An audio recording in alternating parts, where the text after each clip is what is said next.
Bonjour à toutes et tous. Remercier Aubert 93 au cœur de la République d'avoir organisé ce débat. Donc Fatima et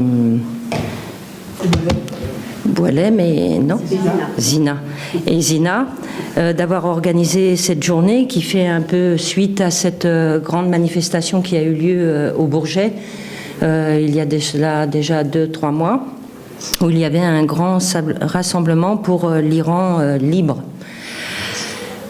Monsieur Daoumeskin, bonjour. Mesdames, Messieurs les élus. Alors que dire après le film que nous venions de voir? J'en avais vu lors de cette fameuse journée du Bourget. Le feu Jacques Salvatore était un grand défenseur de l'Iran avec Mouloud Aounit.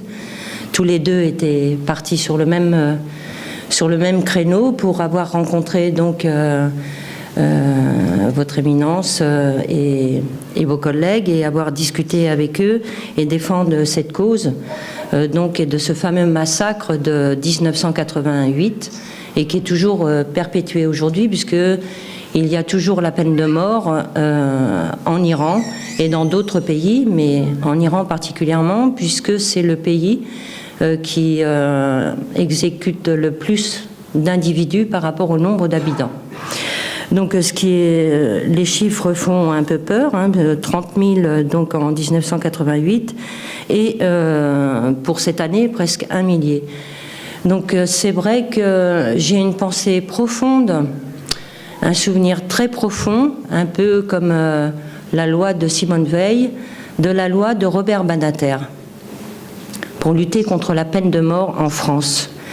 Et alors je vous le dis, puisque nous avons eu l'honneur et le plaisir d'accueillir Robert Badinter au Sénat, qui vient de déposer le texte intégral manuscrit de son discours de 1981 pour lutter contre la peine de mort. Il a remis au Sénat, aux archives du Sénat, donc son texte initial, et donc il sera conservé bien sûr en mémoire de ce fameux discours qui a ébranlé à ce moment-là toute la France.